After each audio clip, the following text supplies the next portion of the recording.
Армысыз көрермен, бұл бірге бір бағдарламасы бүгінгі біздің студиямызда қонақта. Қол күрестен Азия чемпионы, халықаралық дәрежедегі спорт шебері және ұлттық спортты дәріптеуші, темір илеп түйе көтерген палуан Тимур Спатаев. Студиямызға қош келдіңіз. Ассаламағалейкум.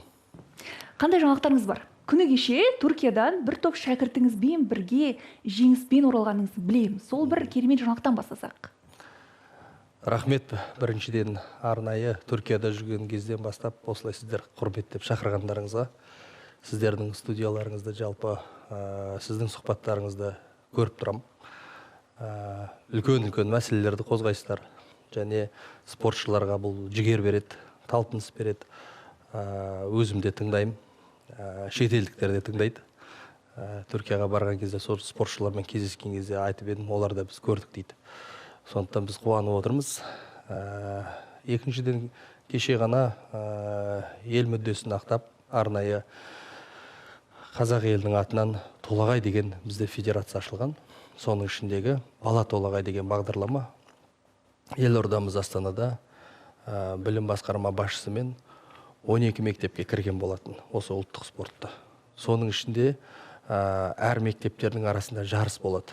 Сол жарыстардан жеңіп шыққан батырлар ғой, енді болашақ.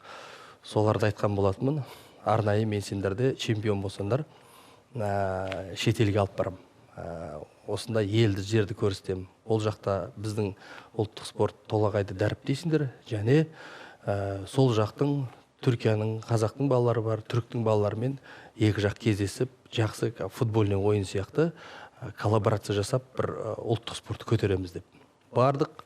9 бала, бір қыз барып, сондай өте жоғарғы дәрежеде бізді күтіп алды. Мұстафа Өзтүрік атамыздың қарындасы күтті. Мұстафа Өзтүрік атамыздың інісі бар екен. Сол жігіт күтіп, сол атамыздың басына барып Құран оқыдық. Біз сол жерге жарысқа барған кезде түріктің балалары дайындалып отыр екен. Осылай ләңгі тебу, жалпы арқан тартыс, одан кейін мергендік, садақ ату деген сияқты спорттармен бардық. Серкені мойынға асып көтеру, бәрі бір минуттан. Олар өте жоғарғы дәрежеде қабылдады. Мен арнайы алып сол жаққа беріп кеттім. Енді Құдай қаласа түріктің балалары біз Қазақстанға келетін болды. Жақсы.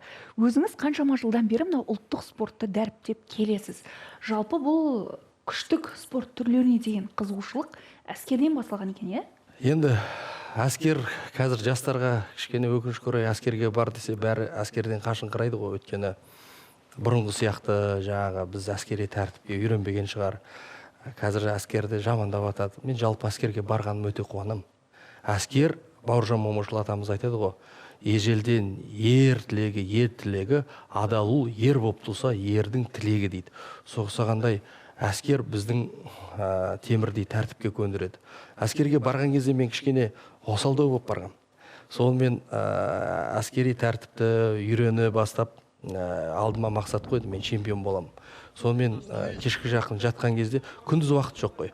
Содан кешкі жақын жатқан кезде мына ременімді байлап алып, қолмен қол күрестен чемпион, қайтсем де мен чемпион болу керекпін деген мақсат болып, біраз уақыттан кейін сол әскердік спорттық, мынау былай айтқан кезде гіртасын көтеру, ауыр спорт түрлері, мынау қол күрес сол әскерден басталды. Жалпы біз отбасымызда әкем палуан болған кісі.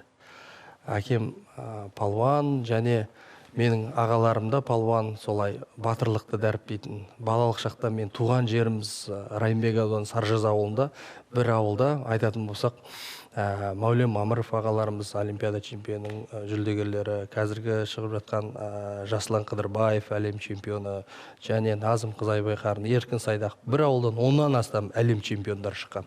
Соларға қарадық. Бала кезде сол ауылдан алдың ағаларымызға, буынға қарап қыстың қысында жаңағы осы спортшы болсақ, жалпы үйде ұшқанда үйде нені көрсең ұшқанда соны аласың дейді ғой. Біз сол үйден сол батырлықты көріп өстік. Содан кейін көп адамдар айтады, бұның жаңағы өзіңіз айтқандай әкесі батыр болған, жалпы мынау ағалары осылай болған. Жоқ, бұның бәрі еңбекпен келеді. Мен көп жігіттерге айтам, сіздер де сондай рекордшы бола аласыздар, сіздер де чемпион бола аласыздар, қарапайым Елдос Сметов бауырымыз осы қанша рет еңбектеніп әлем чемпионын ұтып, олимпиада чемпион болды ғой. Ол бір рет барғанда сынып қалған жоқ. Жақсылық Үшкемпіров ағаларымыз бар, Дәулет Тұрлыханов ағаларымыз бар. Сондықтан еңбек ете берсе, ол жігітте ол жетістікке жете алады. Ал егер мен қазір олимпиадалық спортпен айналысқан жоқпын да, мен кейде 40-тан астық қой, қап мені олимпиадалық спортқа берсе, мүмкін мен олимпиада чемпион болар ма едім. Өткені менің жаңағы келбетім, жаңағы жігерлігім көп айтады, олимпиадаға келесің дейді. Мүмкін болар ма еді. Қай салаға берсе, бала сол саланың маманы болып шығады. Яғни әскерде біраз шыңдалдыңыз. Жаңа өзіңіз айтып отырсыз ғой, сіздің ауылыңыздан қаншама чемпиондар шыққан. Ал енді оның құпиясы неде? Енді алдыңғы ағаларымыз, мысалға Жантел деген үлкен ағамыз бар, қазір 70-ге келіп қалған. Сол кісі ауылдың осындай балаларын бір жұдырықтай қылып тәрбиелеп отырады. Енді еңбек шығар деп ойлаймын. Еңбекке баулып отырады. Еңбектеніңдер, тіршілік етіңдер, тоқтамаңдар, осы ауылдың туын қай елде жүрсеңдер де желбіретіңдер деген құлаққа айтып отырады мектептен. Физруктарда жұмыс жасап. Содан деп ойлаймын, мысалға мен қай жерге барсам да өзімнің ауылымды, өзімнің қазақ елімді, осы көк байрағымды көтеруге тырысамын. Жақсы. Және 2018 жылы өзіңіз 3 шегенің үстінде тұрып, дене жаттығуын жасап, рекорд қойдыңыз. Бұл рекордтың астарында қаншама дайындық бар. Сол бір жаттығу барысынан, дайындық сәттерінен бөліссеңіз, айтыңызшы, қалай болды? Бұл қызық оқиға болды. Бұл қызық оқиға болды. Жалпы осы спортты енді әскери салада жүрген кезде анда-санда ғана шығып жүрдік. 2017 жылы мынау Астана қаласындағы 10-шы мектеп, жаңылмасам 10-шы мектепте жас буындармен кездесу керек болды. Солармен кездесу керек болды. Бауыржан Момышұлы атамыздың ерлік сабағына дайындалып барғам. Сол кезде сөйлей беріп, сон батырлықты айтамыз, сон ойыма келді, бір гирді алып, сонда жаңағы 2 бутылканы қойып, сол жерде жасап көрейін деп жасап көріп едім, ана балалар қуанды. Сенің ойыма келдім, мынандай жасау керек екен ғой, балаларға, жастарға қызық екен деп. Содан кейін сол жерден ары қаратай басталды.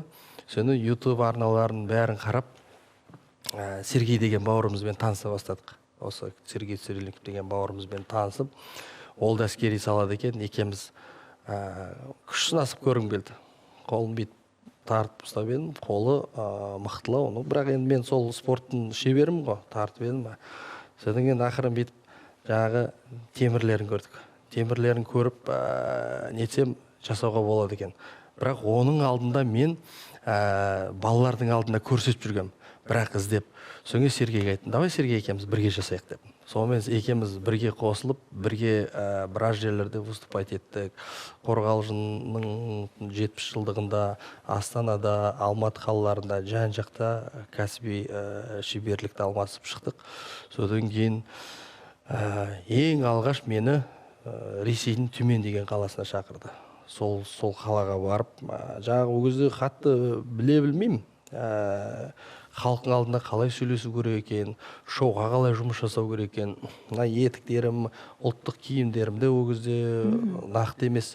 Сол кезде ақырын болып бастады ғой. Кейде киім болды, кейде болған жоқ, кейде қиындықтар туылдайды. Мысалға, жаңағы сіз айтып жатқан 3 шегенің ішінде отжимания жасап рекорд қоямын деген ойда болған жоқ, бірақ халықтың алдында жасайым деп осындай шегені былай қойып 2 шегемен жасап жүрдім. Бірақ жасай алдым. Содан кейін YouTube'дан енді атымды ұмытып қалдым. Американдық бір жігіт жасап жүрген екен. Соның рекордын бұзу керек болды маған. Ол 2 шегемен жасаған кезде мен 3 шегемен жасайым деп, 3-шісін артыма қойдым да, сонымен 10 рет жасадым. Содан кейін ақылдаса келе осы наурыз айында рекорд қояйық дедік. Жақсы деп ешқандай еш нәрсе кимей, соны үйде де үйіме қызымды арқама асып аламын, мына жаған тісім, мен фанат болып кеткенбіз ғой енді, үйде сыртта дайындалып кірісіп. Содан біз 18-ші жылы рекордқа дайындалып, официально заңды түрде рекордтар кітабына 2018-де Қазақстанда кірген болатынмын. 3 шегінің үстінде 18 рет жасадым, одан кейін 20 рет жасадым, одан кейін Қазақстан телеарнасында жасадық.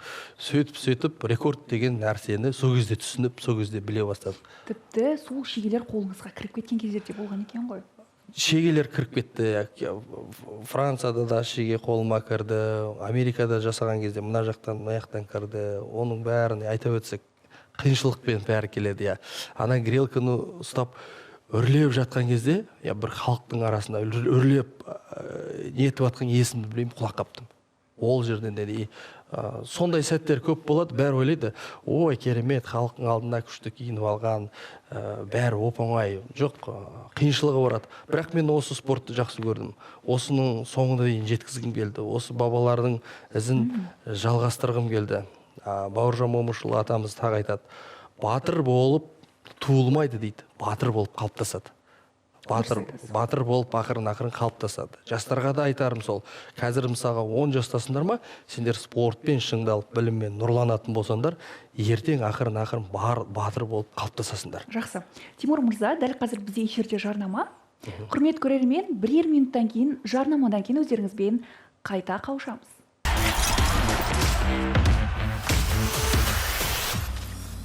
Бұл бірге бір бағдарламасы, Тимур мырза, кезінде мемлекет басшысының алдында темірден түйін түйгеніңіз бар. Дәл қазір міне біздің студиямызға өзіңіздің дорбаңызбен бірге келдіңіз, және оның ішінде осындай таба, шеге және тағы алып келдіңіз. Көрерменге қандай тартуыңыз бар? Қандай ерекше әдістер жасайсыз? Жалпы енді тағадан бастайық. Қазақ айтады, таға тұяқ ұстайды дейді. Тұяқ ат ұстайды, ат ер тоқымды ұстайды, ер тоқып ер жігіт ұстайды. Ер жігіт елді ұстайды дейді. Сондықтан мына екі осы қолымдағы тағаны алып, майыстырсам болады шығар? Әрине. Осы. Бұған бір алдын ала дайындық керек пе? Бұған енді қаншама уақыттан бері дайындалып жүрміз.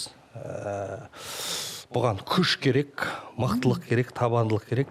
Қажымқан атамыз әр мемлекетке барған кезде осындай тағалардан сыйлық жасап берген екен. Сіз жай ұстап көрсеңіз болады. Ұстап көрсеңіз болады. Қанша енді спортта жүргеннен кейін қаншалықты Майыстырылған ба деген секілді? Майыстырылға бола ма, болмай ма? Өте қатты майыспайды. Бұған енді қаншама жігіттердің күшін жұмсап көргенбіз. Бұған енді оңайлықпен келмейді. Сіздің студияларыңызға арнайы сыйлық ретінде жасап берейін деп келдім. Арнайы ырымдап, береке болсын деп. Береке, бірлік, Наурыз ғой қазір. Наурыз айында. Осы уақытқа дейін қаншама тағала майыстырдыңыз? Дәл осылай. Өте көп. Америкада да, Франция, Германия, Италия, Қытай, көп мемлекеттерде осындай барған жерде сыйлық ретінде қалдырып кетем. Ол қазақтың ырымы, кезінде біздің осындай қазақтың батырлары болған екен ғой деп жастар көріп айтып жүр. Сондықтан осы спорт плюс бағдарламасына естелік ретінде қалдырып кетсем сізге. Және тағы қандай тартуыңыз бар? Енді сіздер жаңа айттыңыздар ғой. Жасап көрейік енді.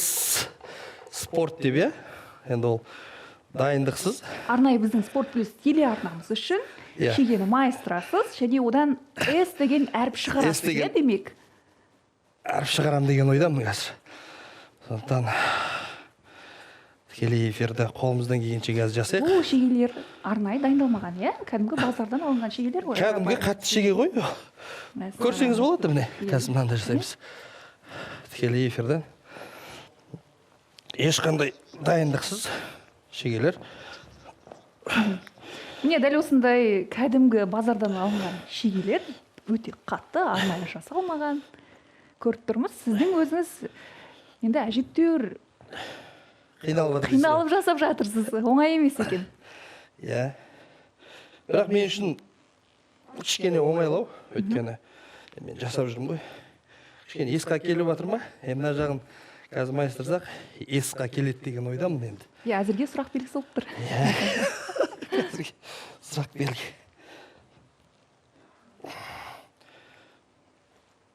Опа. Так, енді. Бұл жерде шеге майыстыруда неден бастау керек? Қалай үйрену керек жалпы? Жалпы мен осындай мемлекет қызметкері болғам. Сол кезде өзім осыны қызығушылық туындап келді ғой деймін. Иә. Ес келді ма? Әдемі. Мынау естеп осылай арнайы спорт плюске де қатты темірден жасап жатырмыз. Керемет. Естелік ретінде. Бұған енді қаншама жылдық дайындық керек. Енді мен 10 жылдықтан астам тәжірибем бар. Енді үшіншісі, менде 50-60-тан астам былай айтқанда номерлар көп десек те болады. Жалпы сахналарға жиі шығам, тойларға жиі шақырады. Әлем деңгейінде үлкен сахналарға шақырады. Мемлекеттік жобаларға да шақырады. Наурыз, енді біз енді азбыз ғой. Сондықтан мынау енді қатты темір. Жаңағы жасағанымыз ес ретінде жасадық. Ал енді мынадан темірден, қатты темірден жүрек жасап береміз. Керемет. Қарындасымызға.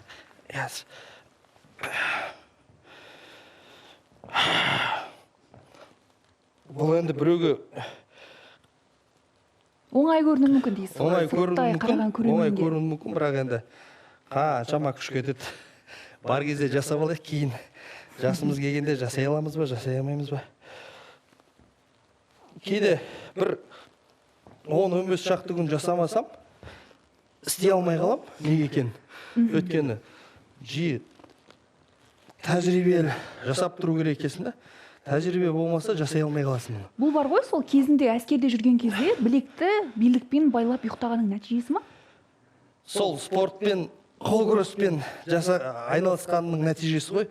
Қол күреспен мысалға мен қаншама жыл айналыстым ғой. Және барлық осы қол күреспен айналысатын спортшылар дәл осылай шеге майыстыр алады деп айта аламыз ба? Оны айта алмаймын. Өйткені қаншама менің таныс бауырларымыз бар. Олар енді майыстырса майыстырады, бірақ осылай арнайы неше түрлі жасау үшін оларға міндетті түрде тәжірибе керек. Тәжірибе болмаса болмайды. Сол сізге естелік ретінде мынау өзіңіз қартайсаңыз да жүрегіңіз қартаймасын, махаббатыңыз мәңгілік болсын, елге осындай темірдей жүрегіңіз орып тұрсын, шаршамаңыз деп естелік ретінде бергім келіп тұр. Көп рахмет. Және барша спорт сүйер қауымға айтарымыз, сіздердің де жүректеріңіз әрдайым жылы болсын. Және осымен әдіс аяқталды ма, әлде тағы да бір тартуыңыз бар ма? Мынау енді ақыралып келгеннен кейін осында жасап берейікші. Құрметті осы жердегі ақыр спортқа келгеннен кейін. Бұл енді сковородка ғой. Сковородка Жұқа емес пе? ұрып көріңіз. Мұны шегенде мен шеген тесіп неткем. Бұл енді қазір осыны екі ортада саусақ еш нәрсесіз Қанша ораймыз. секундта Қайсы? майыстырасыз? Бұны енді тез майыстырамыз ғой. Мәссаған, керемет. Жалпы осындай қара күшіңіз бір күнделікті өмірде іске асқан, пайдаға асқан сәттер болды ма? Осы күшіміздің арқасында әлем рекордын орнаттық. Осы күштің арқасында әлемдегі қаншама мықты жаңағы адамдар таңғалдырдық. Қаншама шоуға шықтық.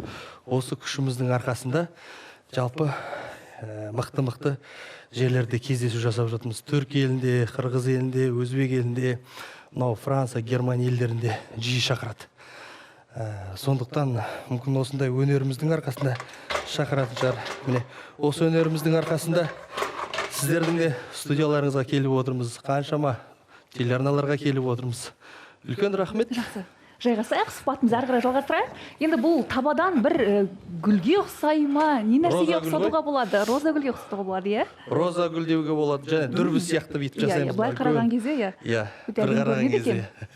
Ал енді бұны қайтадан орнына келтіре аласыз ба? Қиындау ғой деймін, оны келтіруге. Иә, орағаннан кейін.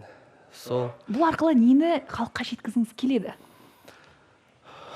Бұл енді біздің ата-бабаларымыз жасаған ғой. Бұл жайдан жай емес, кезінде біздің Қажымұқан атамыз Ямахата Мұханури болып әлем деңгейінде күресіп жүрген кезде кездесіп қалады әлемнің мықтыларымен. Сонымен бір-бірлеріне сыйлық беріп жатады. Сонымен Қажымұқан атамыз ары қарайды, бері қарайды да, жерден үлкен ломды алып, лом сияқты темірді алып, гаусстик сияқты ешкім жасай алмайтын, соны байлап, майыстырып, естелік ретінде береді. Сол кезде таң қалады қаншама халық. Бір жерлерге барған кезде осындай тағаны майыстырып берген. Жалпы біз енді ол кісіге бұл мүмкін емес. Енді ол кісі мықты тұлға, жалпы әлемге танымал, 52 мемлекетте 48 алтын медаль. Біз кішкене болса да бір сол кісінің ізін жалғастырып, бір әйтеуір бір жастарға үлгі көрсетсек деген ойдамыз. Жақсы. Және қолыңызбен ғана емес, сіз мынау тісіңізбен қаншама тонналық темір тұлпарды сүйрегеніңіз бар. Қашан болып еді? Және ол үшін кәдімгі тіске де күтім керек шығар, иә? Жаттығу бар ма оның да? Әрине, оңайдан оңай келмейді ғой. Мен көп жерде жаңағы тіспен сүйреймін, көп жерде рекорд қойып атамыз. Шет елдерде аяқ астынан мен танып, сол жақта шақыртып атады. Сондықтан енді әр нәрсені сұхбат берер кезде де, жалпы ас ішер кезде де дайындық керек қой. Сондықтан дайындықтысыз еш нәрсе болмайды. Нақты қандай дайындық? Бөлсеңіз құпия. Мысалға, тіспен бір нәрсені тарту үшін кішкене аздан бастайсың. Мысалға, тісті қалыптастырасың, резинамен шайнап, мынандай қатты нәрселерді тісті арнайы алдын ала дайындайсың. Бірінші үлкен жүк көлік емес, кішкентай, мысалға, арбадан дайындалуы мүмкін, одан кейін жеңіл көліктен, одан кейін сөйтіп үлкен жүк көлікке. Мен өзім жалпы солай жеткем. Мен бірден түйе көтеріп кеткен жоқпын. Спорт залдарға барып, 50 килограммнан, 100 килограммнан арқама салып, ақырын солай көтерген. Судың астында тұрып жатқан кездер болған екен, иә? Судың ішінде. Судың астында 5 минуттан астам, иә. Және мынау Толағай алыптар сайысы деген өзіңіздің жобаңыз бар. Жыл сайын наурыз айында өтеді ғой. Енді мынандай сұрақ, жалпы ұлттық спорт тек қана наурызда ғана ойналатын ойын емес, кәдімгі ұлттық деңгейде жалпы жыл бойы ойналатын ойынға біз қалай айналдырамыз? Ол күн жақын ба? Жалпы мынау Толағай алыптар сайысы деген федерация, оның ішінде алыптар сайысы деген бағыт бар. Сол алыптар сайысы бізде жыл 12 ай жүреді. Өткені былтырғы жылы Ақбидай деген жарыс болды. Ақбидай жарыста біз мысалға Шымкентте, Тараз, Қызылорда, әр қалада арнайы іріктеу жұмыстарын жасаймыз. Оның алдыңғы жылы 5-ші дүниежүзілік көшпенділер болды. Соған әлемнің нағыз жауырыны қақпақтай, жұдыры тоқпақтай әлемнің мықты палуандары 18 мемлекеттен келді. Оның ішіндегі біздің Азамат деген Түркістан облысының палуаны қатысып, әлем чемпионы атанды. Ол бөрене көтеру, тас көтеру, жағы үлкен өгіздерді көтеру, сондай жарыстар жасап, биыл да 6-ші дүниежүзілік көшпенділерде бізде Қырғызстан мемлекетінде өтеді. Соған біздің жігіттер қарқынды дайындалуда. Басшылардың өздері сақаны ұстау керек, сақаның не екенін, асықтың не екенін, ұлттық спорттың не екенін солар түсіну керек. Үлкен жоғары жақтан басталады, иә. Сонда ғана біз оны жыл 12 ай. Мысалға мен осы организацияның басшысы болсам, мен мысалға алдыма мақсат қоям. Так, күзде мынау өтеді, көктемде ләңг өтеді, мысалға қыстың күні біз асықты өткізейік деген сияқты, сонда ғана дамимыз. Ал егер басшылар қозғалмайтын болса, айтылмайтын болса, онда ұлттық спортымыз да дамымайды, жастарымыз да дамымайды.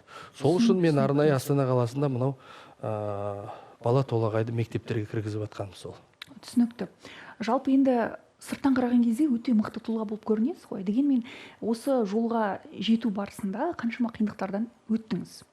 Сізге бір ой берген, ой түйген сәт бар ма? Жалпы мен қазір шәкірттерімді қазірден бастап, мысалға 10 жаспен 15 жас аралығында алдыға мақсат қою. Тұлға болу, тұлғалыққа жұмыс жасау. Абай атамыз айтады ғой, жасымда ғылым бар деп ескермедім, пайдасын көре тұра тексермедім. Жас кезімде түспеді қолымның уысына, қолымды мезгілінен кеш сермедім деп, құрыдан құры жаңағы телефон көріп, сотка көріп, құрыдан құры жаңағы диванный креслода анаған комментарий жазып, мынаған комментарий емес, арнайы дұрыс іске көшу керек. Дұрыс іске көшу керек. Және сіздің жалпы отбасыңыз туралы айтып өтсек, жұбайыңыз да спорттан хабар бар. Халықаралық дәрежедегі спорт шебері, Керемет. 7 дүркін Азия чемпионы, әлем чемпионының Жақсы. күміс Сіз жүлдегері. енді мынау жаттығу залындағы таныстық қалайша жалынды махаббатқа ұласты? Ол қызық. Енді махаббат деген жалындап тұрады ғой. Біз бір-бірімізді қатты жақсы көреміз, әлі де бір-бірімізді қайда барсақ та тастамауға тырысамыз, және бір-бірімізді қолдап отырамыз. Ол мені жалпы бұл өмірде әйел адам, ер адамды қолдамаса, ол үлкен тұлға шықпайды деп ойлаймыз. Жалпы әйел адамдар жоқ, мынау болмайды, мынау бүйтсе болмайды деп көп нәрсені айтып отырса, түрткі болып отыратын болса, ер адам көп нәрсе істемейді. Мен айтам, ол кісі мені қолдайды, және ары қаратай бірге іске көшеміз. Мынаның бәрі соның арқасы деп ойлаймын. Әйеліммен ең алғаш танысқан кезімде бірінші наурызда көрісу күні ғой. Бірінші наурыз сонда елордамыз Астанада қол күрестен жарыс болды. Сол кезге шығып, мен ұлдар арасында чемпион болдым, ол кісі қыздар арасында чемпион болды. Қасымда менің жан жолдасым Сапар деген жігіт бар. Және Ғазиз деген Қазақстан сапарында жұмыс атқарады. Қазір ол жігіт Лондонда.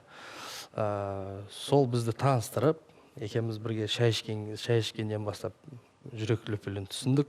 Содан біз ары қаратай бір-бірімізге жұмысымызда бір жерде болды, және мен ол кезде әскери салада, оның әкесі де әскери салада болды. Үшіншіден бізде спорт табыстырды. Спорт. Спорт, иә. Бүгінде балаларыңызға спортпен айналысады, иә? Жалпы қазір спортта, өнерде жүр. Балаларымыз енді ақырындап өсіп келе жатыр.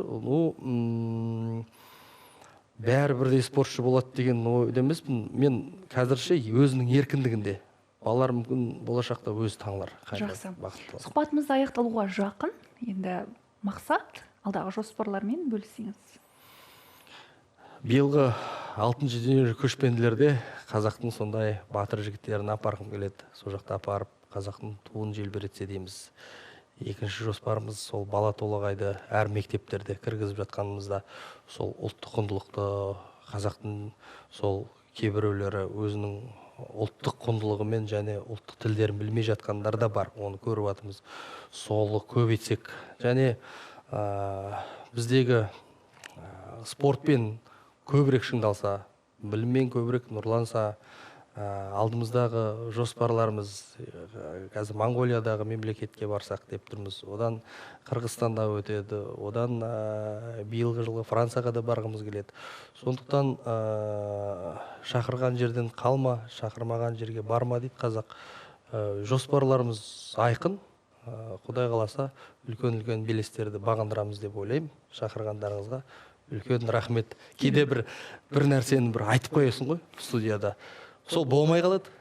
Ондай кездерде көп көрдім да. Біз ақ көңілденіп айтып тастаймыз. Жалпы бір Аллаға, Алла тағала біледі. Жақсы. Жалпы жеңісті күндеріңіз көп болсын. Аман болыңыз. Құрметті көрермен, осымен бүгінгі шығарындыда аяқтаймыз. Келесі бағдарламада қайта жүздескенше.